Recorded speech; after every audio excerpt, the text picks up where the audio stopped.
പാഠം 372 മായം കലരാത്ത കണി.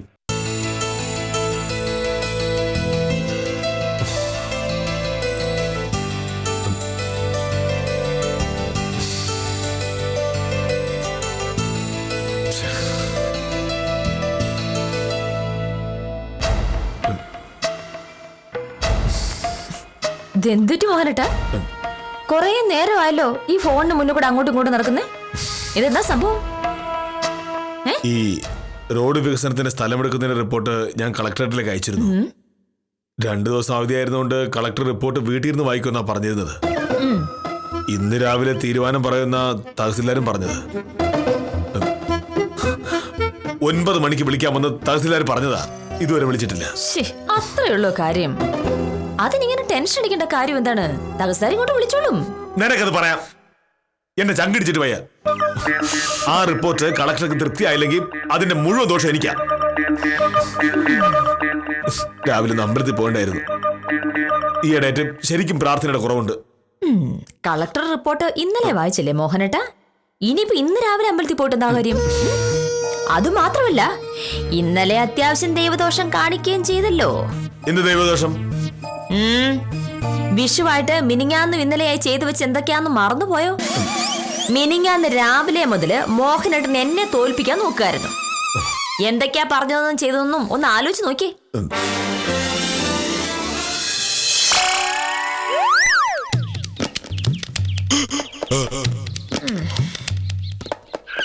മോഹനേട്ടോ, 7 മണിയായപ്പോ തുടങ്ങിയ പത്രപാരായണമാണല്ലോ. ഇങ്ങനെ ഇരുന്നാ മതിയോ? പോരാ.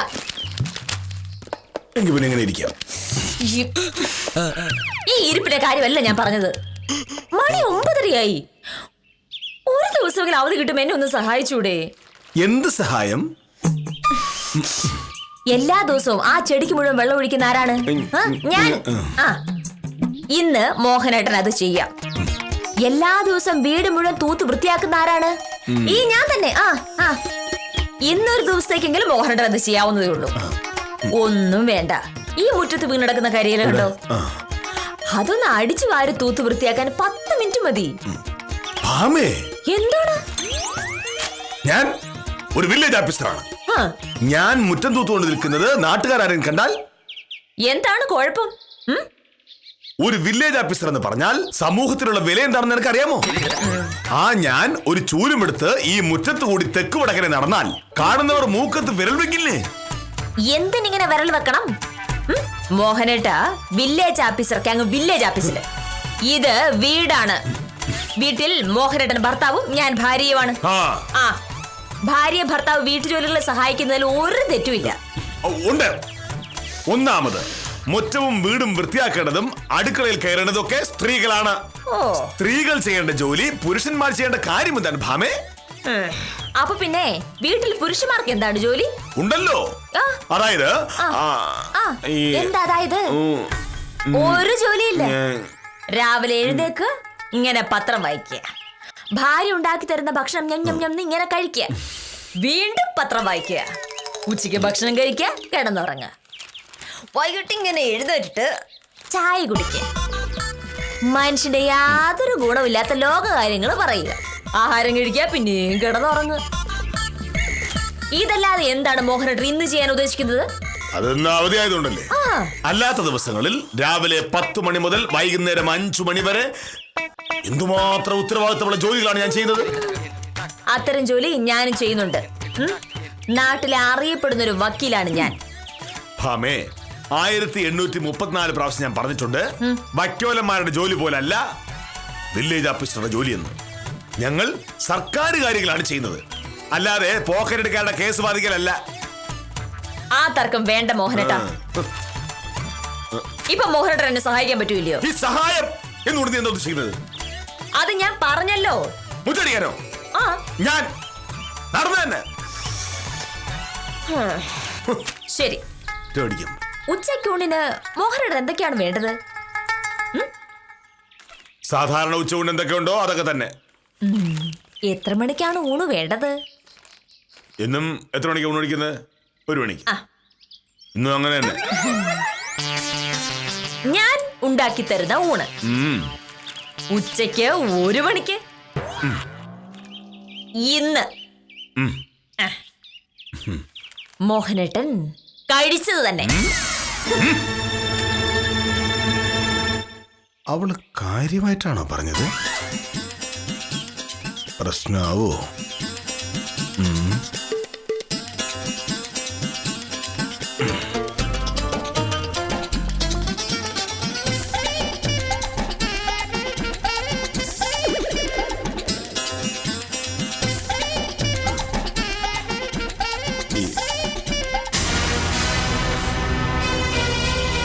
ഭാമേ, ഇന്നൊരു അവധി ദിവസമായതുകൊണ്ട് മുഴുവൻ സമയം നിന്റെ കൂടെ എവിടെ പോയ മുഴുവൻ സമയം നിന്റെ കൂടെ ഇരിക്കണമെന്നും വഴക്കൊന്നും ഉണ്ടാകാതെ നോക്കണമെന്നൊക്കെ കരുതിയ ഇന്ന് രാവിലെ എഴുന്നേറ്റത്.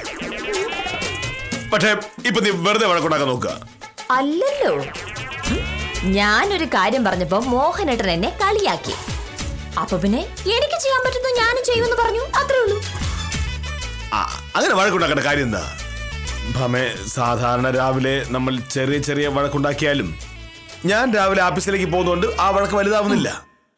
ഇതിപ്പോ ഇന്ന് മുഴുവൻ നമ്മൾ രണ്ട് മാത്രം ഈ വീട്ടിൽ നിൽക്കാനുള്ളല്ലേ. മോഹനേട്ടൻ ഇപ്പൊ ഈ പറയുന്നത് എന്നോടുള്ള സ്നേഹം കൊണ്ടൊന്നുമല്ലെന്ന് എനിക്ക് നന്നായിട്ട് അറിയാം. സാധാരണ രാവിലെ എഴുന്നേൽക്കുന്നത് പാടെ എങ്ങനെ വഴക്കുണ്ടാക്കാന്ന് ആലോചിക്കുന്ന മോഹനേട്ടനാണ്. ഇന്നിപ്പോ ഞാൻ ഊണുണ്ടാക്കില്ല എന്ന് പറഞ്ഞപ്പോ എങ്ങനെങ്കിലും സോപ്പിടാൻ വേണ്ടി എന്റെ അടുത്ത് വന്നു. ഞാനിന്ന് ഊണുണ്ടാക്കിയില്ലെങ്കിൽ വില്ലേജ് ഓഫീസർ പട്ടിണിയായി പോവല്ലോ. ഈ നമ്പർ ഇവിടെ വിൽക്കൂല. എന്നെ സഹായിക്കാൻ മോഹനേട്ടൻ കൂടിയാലേ ഇവിടെ എന്തെങ്കിലും നടക്കൂ. അതിപ്പോ വീട് വൃത്തിയാക്കുന്നത് എനിക്ക് അറിയാത്തോണ്ടല്ലേ. അതിന് ഇത്ര അറിയാൻ മാത്രം ഇരിക്കുന്നു. ഒരു ചൂലെടുക്കാൻ ഇങ്ങനെ തൂത്തുവാരുക, അതിനുള്ള കാര്യം. എന്നാലും ഞാൻ ഈ വീടൊക്കെ വൃത്തിയാക്കാന്ന് പറഞ്ഞാല് ശരി, വീട് വൃത്തിയാക്കണ്ട. മോഹനേട്ടൻ വേറെന്ത് ചെയ്യാൻ പറ്റും? അല്ല അതിപ്പോ ഏത് എപ്പോ പറ. എന്തായാലും രാവിലെ മുതൽ വൈകുന്നേരം വരെ പത്രം വായിച്ച് അത് കാണാതെ പഠിക്കുന്ന പരിപാടി നടക്കില്ല. ഈ വീട്ടിലേക്ക് ആവശ്യമുള്ള എന്തെങ്കിലും മോഹനേട്ടന് ചെയ്തേ പറ്റൂ. വീട്ടിലേക്ക് ആവശ്യമുള്ളതെന്ന് പറഞ്ഞാല് എന്തൊക്കെ കാര്യമുണ്ട് മോഹനേട്ടാ? എനിക്ക് മോഹനേട്ടൻ ഗുണമുള്ള എന്തെങ്കിലും കാര്യം മോഹനേട്ടൻ ചെയ്യാതെ ഞാൻ അടുക്കളയിൽ കയറുന്ന പ്രശ്നം ഉണ്ടാവില്ല. ഉത്തമൻ വന്നു, എന്താണ് ചോദിച്ചിട്ട് വരാം. അങ്ങനെ അങ്ങ് പോവാൻ വരട്ടെ. ഉത്തമൻ 2 മിനിറ്റ് അവിടെ നിന്നോളൂ. ഞാൻ ചോദിച്ചിട്ട് സമാധാനം അതി പറ. മോഹനേട്ടൻ എന്താ ചെയ്യാൻ പോകുന്നത്? ഉത്തമൻ വീണ്ടും വിളിക്കുന്നു. എന്തോ അത്യാവശ്യം കാര്യമായിരിക്കും. വീട്ടിൽ ഒരാൾ വരുമ്പോ നമ്മളിങ്ങനെ മുറിക്കകത്ത് കയറിയിരിക്കുന്നത് ശരിയല്ല. ഞാൻ നോക്കട്ടെ. എവിടെ വരെ പോവും മോഹനേട്ടാ? ഉത്തമനെ ഇപ്പൊ അങ്ങ് പോവും. അത് കഴിഞ്ഞ് വില്ലേജ് ഓഫീസർ എന്റെ കയ്യിൽ തന്നെ വന്ന് പെടും. നോക്കിയോ? നമസ്കാരമുണ്ട് സാർ. നമസ്കാരം. ഉത്തമൻ രാവിലെ നാളെ വിഷു അല്ലേ സാറേ? എന്തെങ്കിലുമൊക്കെ ആവശ്യങ്ങൾ കാണുമല്ലോ. ഇനിയിപ്പോ സാറോ വക്കീലോ വിളിക്കുന്നത് വരെ നോക്കാതെ നേരെ അങ്ങ് വരാന്ന് കരുതി. വിഷുവിനിപ്പോ ഉത്തമനെ കൊണ്ടെന്താ ആവശ്യം? നാട്ടിലുള്ള കള്ളുകുടിയന്മാർക്കാണെങ്കിൽ ബ്രാൻഡ് വാങ്ങാൻ ഉത്തമന്റെ ആവശ്യമുണ്ട്. ഞാൻ കള്ളുകുടിക്കാറില്ലല്ലോ സാറേ. കള്ള് മാത്രമല്ലല്ലോ സാറേ പ്രശ്നം. പച്ചക്കറി, അടുക്കള സാധനങ്ങളൊക്കെ വാങ്ങണ്ടേ? പൊട്ടിക്ക പടക്കം വാങ്ങണ്ടേ? കണി വയ്ക്കാനുള്ള സാധനങ്ങൾ വാങ്ങണം. പച്ചക്കറി വാങ്ങണം, സമ്മതിച്ചു. പക്ഷേ പടക്കം വാങ്ങേണ്ട ഒരു കാര്യമില്ല. ഉത്തമൻ അറിയോ, ഓരോ വിഷുവിനും നമ്മൾ മലയാളികൾ എത്ര രൂപയുടെ പടക്കമാണ് വെറുതെ കത്തിച്ചു കളയെന്നറിയാമോ? നിസ്സാരമായൊരു നേരം പോക്കിന് വേണ്ടി അധ്വാനിച്ചുണ്ടാക്കുന്ന പണം കത്തിച്ചു കളയാൻ കെ മോഹനേഷൻ തയ്യാറല്ല. അത് മാത്രമല്ല, പടക്കം പൊട്ടിക്കുമ്പോൾ കരിമരുന്ന് കത്തി പുറത്തേക്ക് വരുന്ന വാതകങ്ങൾ അന്തരീക്ഷ മലിനീകരണം ഉണ്ടാക്കുന്നുണ്ട്. അന്തരീക്ഷ മലിനീകരണം ഉണ്ടാക്കുന്ന ഒരു കാര്യത്തിനും കെ മോഹനേഷൻ കൂട്ടിക്കില്ല. സാറേ, ഈ കണി വയ്ക്കാനുള്ള പഴങ്ങളും കുന്നപ്പൂക്കളും ഒക്കെ വാങ്ങണ്ടേ? പഴങ്ങൾ വാങ്ങണം, പക്ഷേ കുന്നപ്പൂ വാങ്ങേണ്ട ഒരു കാര്യമില്ല. നമ്മുടെ നാട്ടിൽ എത്രയോ കൊന്നകളുണ്ട്. അതിൽ നിന്ന് 1-2 കൊമ്പുകൾ ഒടിച്ചെടുക്കണം. സാറേ, അങ്ങനെ വഴിവെക്ക് നിറയെ കൊന്നപ്പൂക്കളൊക്കെ ഉണ്ടായിരുന്ന കാലം ഉണ്ടായിരുന്നു. അത് ഒരു 10-20 കൊല്ലം മുമ്പ്. ഇപ്പോ വിരലിൽ എണ്ണാവുന്ന കൊന്നകളെ നാട്ടിലുള്ളൂ. അതാണെങ്കിൽ കാലം തെറ്റിയാണേ പൂക്കുന്നത് പോലും. ഈ വിഷുക്കാലത്ത് തന്നെ പൂക്കണമെന്നുണ്ടെങ്കിൽ പരമഭാഗ്യം വേണം. അപ്പോ ഉത്തമന് കാര്യം പിടികിട്ടി. പണ്ട് കൃത്യമായി മീനമാസത്തിന്റെ അവസാനവും മേടമാസത്തിലും ഒക്കെ ആയിട്ട് കൊന്നപ്പൂക്കൾ ഇങ്ങനെ വിരിഞ്ഞു നിൽക്കുമായിരുന്നു. ഇപ്പൊ അതില്ല. എന്തുകൊണ്ട്? എന്തുകൊണ്ട്? ഭൂമിയുടെ കാലാവസ്ഥ ആട്ടിമൂട്ടി മാറിപ്പോയതുകൊണ്ട്. എന്തുകൊണ്ടാണ് കാലാവസ്ഥ മാറിപ്പോയത്? എന്തുകൊണ്ടാണ്? ആഗോളതാപനം കൊണ്ട്. എന്തുകൊണ്ടാണ് ആഗോളതാപനം ഉണ്ടാകുന്നത്? എന്തുകൊണ്ടാണ്? അന്തരീക്ഷത്തിലെ കാർബന്റെ അളവ് കൂടുതലായതുകൊണ്ട്. ഓ, എങ്ങനെയാണ് അന്തരീക്ഷത്തിൽ കാർബന്റെ അളവ് കൂടിയത്? അതെങ്ങനെയാണ്? നിങ്ങളെപ്പോലുള്ളവർ ഒരു നിയന്ത്രണവും ഇല്ലാതെ പെട്രോളും ഡീസലും കത്തിച്ചു കളയുന്നുണ്ട്, ഗ്യാസ് ഉപയോഗിക്കുന്നതുകൊണ്ട്, മരങ്ങൾ വെട്ടിക്കളയുന്നതുകൊണ്ട്. ഉത്തമൻ ഇപ്പൊ മനസ്സിലായോ മോഹനകൃഷ്ണൻ പറയുന്നതിൽ കാര്യമുണ്ടെന്ന്? അതൊക്കെ ശരി തന്നെയാണ് സാറേ. പക്ഷേ ഈ വിഷുക്കാലത്ത് ഒരു പക്ഷേയുമില്ല. വിവരമുള്ളവർ ഒരു കാര്യം പറയുമ്പോൾ നിങ്ങളെപ്പോലുള്ളവർ പുച്ഛിക്കും. പക്ഷേ ഒടുവിൽ തെറ്റ് മനസ്സിലാക്കി തിരുത്താൻ ശ്രമിക്കുമ്പോഴേക്കും ഒരുപാട് വൈകിയിരിക്കും. എന്താ ഉത്തമ രാവിലെ? അല്ല വക്കീലെ, നാളെ വിഷുവല്ലേ, എന്തെങ്കിലുമൊക്കെ വാങ്ങാനുണ്ടോന്ന് അറിയാൻ വേണ്ടി വന്നതാ. എന്തിന്? ഇവിടെ ഇന്നും നാളെയും അടുക്കള പ്രവർത്തിക്കുന്നില്ലല്ലോ. അതെന്ത്? ചില പ്രശ്നങ്ങളുണ്ട് ഉത്തമ. ആ പ്രശ്നങ്ങൾക്ക് പരിഹാരം കാണാതെ ഞാൻ അടുക്കള കയറുന്ന പ്രശ്നമില്ല. എന്ത് പ്രശ്നം? വേറൊന്നുമില്ല. അയ്യോ, ഇപ്പഴാ ഞാൻ ഓർത്തത്. വിഷുവായിട്ട് എന്തൊക്കെ മാത്രം സാധനങ്ങളാണ് വാങ്ങാനുള്ളത്? ഒരുപാട് സാധനങ്ങൾ വാങ്ങാനുണ്ട്. ഈ സദ്യക്കുള്ള സാധനങ്ങൾ വാങ്ങണം, കണി കാണാനുള്ള പഴങ്ങൾ വാങ്ങണം. ഉത്തമ, ഞാനും വരുന്നു. ഒരു മിനിറ്റ്. അല്ല സാറേ, സാറിപ്പം വെറുതെ വരേണ്ട കാര്യമില്ല. ഞാൻ ഒറ്റയ്ക്ക് പോയി വാങ്ങിച്ചോണ്ട് വരാം. അത് ശരിയാവില്ല. എന്തായാലും ഇന്നെനിക്ക് അവധിയാണല്ലോ. ഈ ചെയ്യാനൊന്നുമില്ലാതെ വെറുതെ ഇരിക്കുന്നത് കഷ്ടമല്ല. വീട്ടിലേക്ക് ആവശ്യമുള്ള എന്തെങ്കിലുമൊക്കെ ജോലികൾ ചെയ്യുന്നതാണ് നല്ലത്. ശരി. അല്ല സാറേ, ഞാൻ പോയി ഒറ്റയ്ക്ക് വാങ്ങും. ഒന്നും പറയണ്ട. ഇല്ല, വീടിന് ഗുണമുള്ള എന്തെങ്കിലുമൊക്കെ ചെയ്യുന്നതാണല്ലോ അതിന്റെ ഒരു ശരി. ഞാൻ കൂടെ വരാം. ഉത്തമൻ കുറച്ചിനോട് കുറച്ച് മാറിക്കും. ഈ വെയിലത്ത് സാർ വക്കീലെ, ഈ വെയിലത്തെ സാർ അതുവരെ വരേണ്ട വല്ല കാര്യമുണ്ടാ? ഞാൻ പോയി വാങ്ങിച്ചോണ്ട് വരൂലേ? ഇതൊന്നും അല്ലല്ലോ ഉത്തമ പ്രശ്നം. എന്നെ തോപ്പിക്കാൻ നോക്കുന്നതാണ്. വക്കീലിനെ തോപ്പിക്കാനാ? വില്ലേജ് ഓഫീസർ ആരാ മോൻ? കടലിൽ മുങ്ങിത്താഴാൻ തുടങ്ങുമായിരുന്നു. ഉത്തമൻ ഒരു കച്ചിത്തുരുമിട്ട് കൊടുത്തു. വില്ലേജ് ഓഫീസർ അതിൽ കയറി അങ്ങ് പിടിച്ചു. അത്രയേ ഉള്ളു കാര്യം. എനിക്കൊന്നും മനസ്സിലായില്ല. ഇത്ര മനസ്സിലാക്കിയാ മതി. ഓ, ഈശ്വര, ഇത്രയും കാലമായിട്ട് ഇവരുടെ ഉള്ളിലിരിപ്പ് പഠിക്കാൻ എന്നെ കൊണ്ട് പറ്റിയില്ലല്ലോ. ഇന്നിപ്പോ എന്താണ് ആവോ പ്രശ്നം?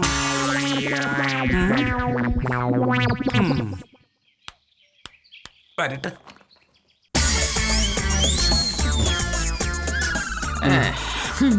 മോഹനയുടെ ഒരു സൂത്രക്കാരനാണെന്ന് എനിക്ക് പണ്ടേ അറിയാം.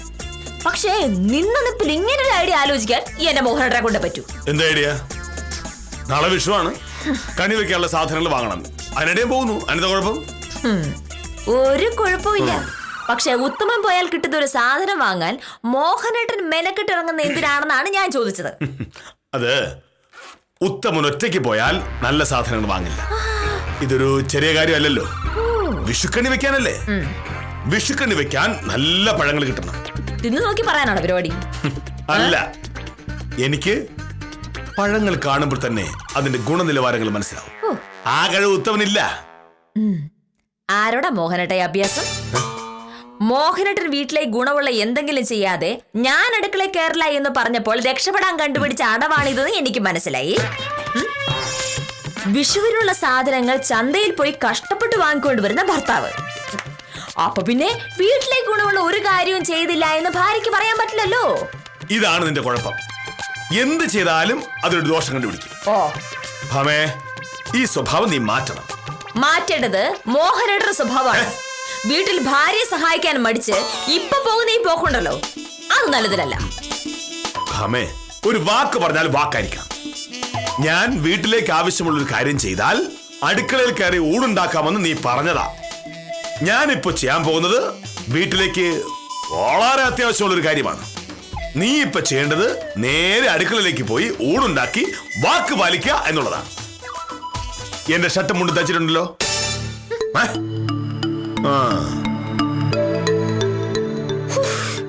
പൂച്ച എങ്ങനെ വീണാലും നാളെ എടുക്കണം. ഈ വിദ്യാഭ്യാസം ഇതിനു മുന്നേ സർക്കസ് ലെവലായിരുന്നു.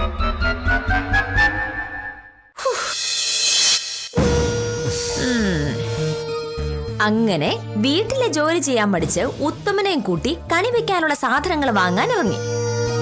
അത് വാങ്ങുക എന്നതായിരുന്നില്ലല്ലോ ഉദ്ദേശം.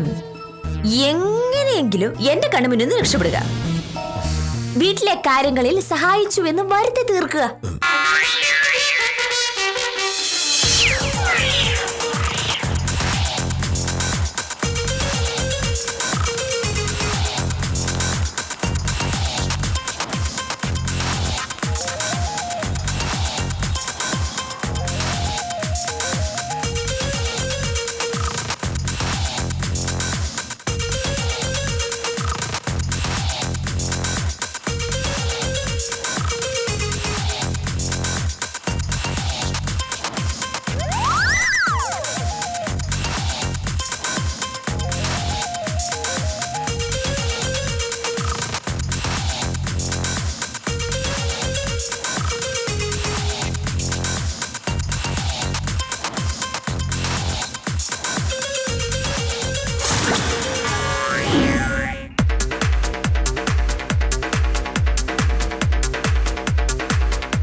ഒടുവിൽ കുറെ കഴിഞ്ഞപ്പോൾ വിക്രമാദിത്യനും വേതാളവും കൂടി പട്ടി ചന്തയ്ക്ക് പോയതുപോലെ തിരിച്ചിങ്ങ് പോന്നു.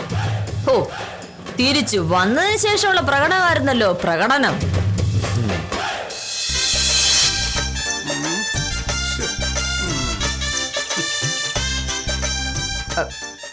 നമസ്കാരം. നിങ്ങളത് ഇത്ര താമസിച്ചത്? കട മുഴുവൻ വാങ്ങിയോ? അതിനെപ്പറ്റി സംസാരിക്കാൻ എനിക്ക് തീരെ താല്പര്യമില്ല. പോകാൻ നേരെ വക്കീല് എന്നെ ഏൽപ്പിച്ച ഈ ചാക്ക് തിരികെ തരുന്നതിന് വേണ്ടിട്ടാണ് ഞാനിപ്പോ വന്നത്. അപ്പൊ സാധനങ്ങളൊന്നും വാങ്ങിയില്ലേ? എങ്ങനെ വാങ്ങും? മോഹനയുടെ സാറ് സമ്മതിച്ചാലല്ലേ എന്തെങ്കിലും വാങ്ങാൻ പറ്റൂ. എന്താ സമ്മതിക്കാത്തത്? പ്ലീസ് എന്നോട് ചോദിക്കരുത്, അങ്ങോട്ട് ചോദിച്ചോളൂ. മോഹനേട്ടാ, മോഹനേട്ടാ, എന്താ കാര്യം? അപ്പോ എന്തെങ്കിലും വാങ്ങിയാൽ മതിയോ? ഗുണനിലവാരമുള്ള സാധനങ്ങൾ കിട്ടണ്ടേ? അങ്ങനെ ഒന്നും കിട്ടിയില്ല. ഒന്നും കിട്ടിയില്ല? ബാക്കി ഞാൻ പറയാം. പച്ചക്കറി കടയിൽ കയറി ഓരോ സാധനത്തിന്റെയും വില ഇത്രയാണ് എന്ന് ചോദിച്ചു സാറ്. അവര് വിലയും പറഞ്ഞു. ഇത്രയും വില കൊടുത്ത് പച്ചക്കറി വാങ്ങേണ്ട കാര്യമില്ല എന്ന് സാറ് പറഞ്ഞു. അത് മാത്രമല്ല, 1 കിലോ തക്കാളിക്ക് 30 രൂപ എന്ന് കടക്കാരെ പറഞ്ഞപ്പോ 20 രൂപയ്ക്ക് തരുമോ എന്ന നിലവാരം കുറഞ്ഞ വിലപേശൽ അവിടെ നടന്നു. സ്വാഭാവികമായും കടക്കാരൻ ചീത്ത വിളിച്ചു. അവര് കൈവയ്ക്കുമെന്ന് സംശയം തോന്നിയപ്പോ ഞാൻ ഒരു വിധത്തിൽ സാറിനെ വിളിച്ചു ഇങ്ങോട്ട് കൊണ്ടുപോകുന്നു. പിന്നെ അവരൊക്കെ പറയുന്ന വിലയ്ക്ക് സാധനങ്ങൾ വാങ്ങണമെങ്കിൽ കെ മോഹനകൃഷ്ണൻ വേറെ ജനിക്കണം. അതൊന്നും അത്ര എളുപ്പമുള്ള കാര്യമല്ലല്ലോ. വക്കീലെ അതുകൊണ്ട് ഒന്നും വാങ്ങിയില്ല. അപ്പൊ കണിവെക്കാനുള്ള പഴങ്ങളോ? വാങ്ങിയില്ലല്ലോ. പഴങ്ങൾക്ക് 2 തരത്തിൽ ദോഷമുണ്ട്. ഒന്നാമത്, അത് തമിഴ്നാട്ടിൽ നിന്ന് ഇറക്കുമതി ചെയ്യുന്നത്. ഈ വിഷു എന്ന് പറയുന്നത് മലയാളിയുടെ ഉത്സവമാണല്ലോ. മലയാളിയുടെ ഉത്സവത്തിന് തമിഴ്നാട്ടിൽ ജനിച്ച പഴങ്ങളെ കണി കാണുന്നത് പ്രശ്നമാണത്രേ. അത് മാത്രമല്ലല്ലോ, വിഷുക്കണി കാണുക എന്ന് പറയുന്നത് വളരെ പവിത്രമായ ഒരു കാര്യമാണ്. കീടനാശിനികളിലും ഹോർമോണിലും ഒക്കെ മുക്കിയെടുത്ത വിഷം നിറഞ്ഞ പഴവർഗ്ഗങ്ങൾ വെച്ചിട്ടാണോ നമ്മൾ വിഷുക്കണി കാണേണ്ടത്? എല്ലാറ്റിലും അടിമുടി മായമാണ് ഭാമേ. മായം ചേർന്ന വസ്തുക്കൾ കണി കണ്ടാൽ ഈ വർഷം മുഴുവൻ മായത്തിൽ മുങ്ങിപ്പോകും. അതിന് കെ മോഹനകൃഷ്ണൻ കിട്ടില്ല. മറയുക. എന്ത് ചെയ്യാനാണ് വക്കീലെ? എന്നെ കൊണ്ടാവുന്ന വിധത്തിൽ ഞാൻ പറഞ്ഞു നോക്കി. കേക്കട്ടെ മോനേഷ് സാറ്. ഇത് മായവും കീടനാശിനിയും ഒന്നും അല്ല ഉത്തമ പ്രശ്നം. പിന്നെ പിശുക്കാണ്, മുടിഞ്ഞ പിശുക്ക്. വന്ന് വിഷുവിനെ കണി വെക്കാൻ കുറച്ച് പഴങ്ങൾ വാങ്ങുന്നതിന് പോലും പിശുക്കായ സ്ഥിതിക്ക് എന്റെ കാര്യം എന്തായാലും പോക്കാണ്. ഇങ്ങനെ പോയാൽ ഉത്തമന് വലിയ താമസമില്ലാതെ ഒരു സദ്യ ഉണ്ണാം. വിഷുവിനല്ല, പിന്നെ കാര്യങ്ങൾ ഇങ്ങനെയാണ് പോകുന്നതെങ്കിൽ ഞാൻ വില്ലേജ് ഓഫീസറെ ഡൈവോഴ്സ് ചെയ്യുമല്ലോ. അയ്യോ, അത് കഴിഞ്ഞാൽ യോഗ്യനായ ഒരാളെ കണ്ടുപിടിച്ച് കല്യാണം കഴിക്കും. ആ കല്യാണത്തിന്റെ സദ്യയുടെ കാര്യമാണ് ഞാൻ പറഞ്ഞത്. ഭഗവാനെ, വക്കീൽ കാര്യമായിട്ടാണോ പറഞ്ഞത്? അങ്ങനെ വക്കീലെങ്ങാനും കളഞ്ഞിട്ട് പോയാ കെ മോഹനകൃഷ്ണ സാറ് മൂക്ക് കൊണ്ട് ഇക്ഷാ വരയ്ക്കുമല്ലോ.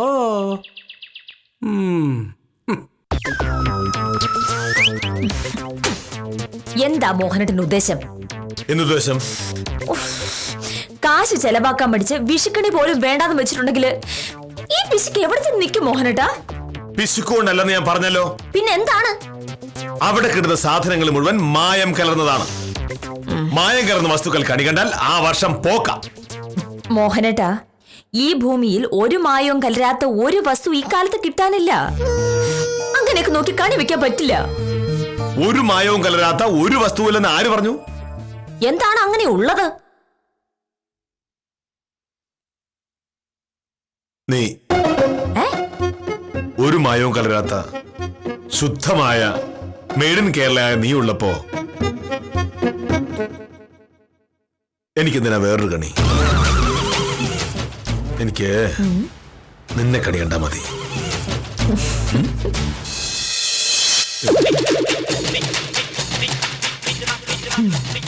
അങ്ങനെ ഒരു പിടിക്ക് രണ്ട് പക്ഷി എന്ന് പറയുന്നത് പോലെ എന്നെ കണി കണ്ടാൽ നല്ലതാണ് എന്ന് പറഞ്ഞ് എന്നെ സന്തോഷിപ്പിച്ച് കണി വെക്കാൻ കാശ് മുടക്കി ഒന്നും വാങ്ങാതെ ആ കാശും ലാഭിച്ചു. പക്ഷേ അതിന്റെ പേരിൽ ദൈവകോപം ഉണ്ടായതാണോ പ്രശ്നമെന്ന് എനിക്കിപ്പോ സംശയമുണ്ട്. അതായിരിക്കും തകർച്ചാര് വിളിക്കാതിരിക്കുന്നത്. അങ്ങനെയാണെങ്കിൽ തന്നെ അത് ദൈവകോപമായിരിക്കില്ല. പിന്നെ നിന്നെയല്ലേ കണിയേണ്ടത്? അതിന്റെ ദോഷമായിരിക്കും. അങ്ങനെയാണെങ്കിൽ ഈ കൊല്ലം പോക്ക. അങ്ങനെ അല്ലല്ലോ അന്നേരം പറഞ്ഞത്. ലോകത്ത് മായം കലരാത്ത ഒരേ ഒരു വസ്തുവാണുള്ളത്, അത് ഞാനാണെന്നോ ആണല്ലോ അന്നേരം പറഞ്ഞത്. അതിപ്പോ അന്നേരം അങ്ങനെ പറഞ്ഞു പോയി. വേണ്ടായിരുന്നു. ഹലോ, അതെ സാർ, മോഹനകൃഷ്ണ. ഓ, നേരാണോ സാർ? സന്തോഷം. ഞാൻ താലൂക്ക് ഓഫീസിലേക്ക് വരാം സാർ. ശരി. കണ്ടോടി, കെ മോഹനകൃഷ്ണൻ റിപ്പോർട്ട് കളക്ടർ വള്ളി പുള്ളി വിടാതെ അംഗീകരിച്ചു. ചർച്ചയ്ക്കായി അടുത്ത ആഴ്ച കളക്ടർ ഇങ്ങോട്ട് വരുന്നു. ഇപ്പൊ മനസ്സിലായോ കെ മോഹനകൃഷ്ണൻ ആരാണെന്ന്? നീയല്ലേ പറഞ്ഞത് എനിക്കെന്തോ വലിയ ദൈവദോഷം ഉണ്ടാകുമെന്ന്? ഒന്നും ഉണ്ടാവില്ല. കാരണം മോഹനകൃഷ്ണൻ സത്യസന്ധനാണെന്ന് ദൈവത്തിനറിയാം. അല്ലാതെ എന്നെ കണി കണ്ടത് കൊണ്ടല്ല അല്ലേ?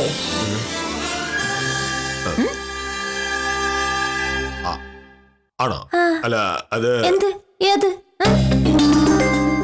ഇനിയെങ്കിലും അതൊന്ന് സമ്മതിച്ച് തന്നൂടെ സാറേ? ഞാൻ ഇവിടെ പറഞ്ഞാണല്ലോ എന്ത്? നിന്നെ കണി കണ്ടത് നല്ലതാണെന്ന്. അതുകൊണ്ടല്ലേ ഞാൻ നിന്നെ കണി കണ്ടത്.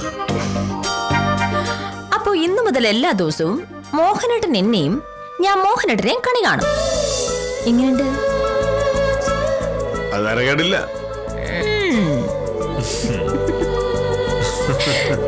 ഇവർ പരസ്പരം കണി കണ്ടു തുടങ്ങിയിട്ട് വർഷം 4 കഴിഞ്ഞ കാര്യം ഇവർ തന്നെ മറന്നുപോയ സ്ഥിതിക്ക് ഇനി പറഞ്ഞിട്ട് കാര്യമില്ല. മോഹനകൃഷ്ണന്റെ ഉയർച്ചകൾക്ക് പിന്നിൽ സത്യഭാമയും സത്യഭാമയുടെ നേട്ടങ്ങൾക്ക് പിന്നിൽ മോഹനകൃഷ്ണനുമാണെന്ന് ഇവർക്കറിയില്ലെങ്കിലും നാട്ടുകാർക്കറിയാം. വക്കീലിന്റെയും വില്ലേജ് ഓഫീസറുടെയും പുതിയ സാഹസങ്ങളുടെ കഥയുമായി കാര്യം നിസാരം തുടരുന്നു.